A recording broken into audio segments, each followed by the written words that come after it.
Guys, আমি সোমনাথ আবারও চলে আসলাম নতুন ফিশিং ব্লগ নিয়ে। এই দেখো, আজকে এই জায়গাটা চুজ করেছি মাছ ধরার জন্যে।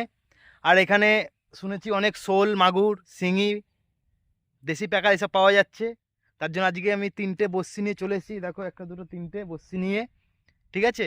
আর এখানে দেখি আমি সন্ধ্যা 6টা পর্যন্ত থাকবো। আর সন্ধ্যা 6টার মধ্যে কি কি মাছ পাই বিস্তারিত আমাদের দেখাচ্ছি। আর ভিডিওটা পুরো শেষ পর্যন্ত দেখবে। আর তোমরা কিন্তু ভিডিও শেয়ার করছো না, লাইক করছো না, কমেন্টও করছো না। এরকম করলে আর ভিডিও দেবো না আমি। আর ভিডিও যদি ভালো লাগে, যদি কি কি মাছ, দেশি মাছ কি কি পাচ্ছি সেগুলো দেখে তোমাদের যদি ভালো লাগে বা এখানে মাছ ধরতে আসার ইচ্ছা হয়, তাহলে আমার সাথে যোগাযোগ করো, আমার নাম্বার দেওয়া থাকবে, ঠিক আছে। আর বেশি বেশি করে ভিডিওটা শেয়ার করবে, ঠিক আছে। টাটা।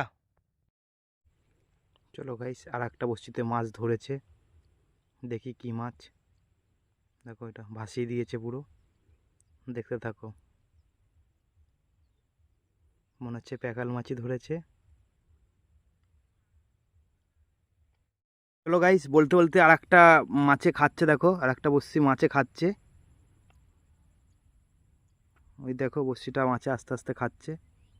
চলো এবার আস্তে আস্তে আমরা টান লাগাবো, দেখি, দেখতে থাকো। এই তো, এই তো এতক্ষণ পর একটা পেয়েছি গাইস, দেখে নাও সাইজটা ল্যাটা মাছের। চলো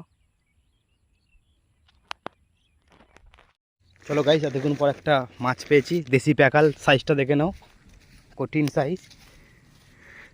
এতক্ষণ পর একটা পেয়েছি সাইজের সাইজের প্যাকাল মাছ, একদম দেশি, পিওর দেশি। দেখেছো সাইজগুলো, সাইজটা দেখে নাও প্যাকালটার। চলো আরও ভিডিও দেবো, দেখতে থাকো।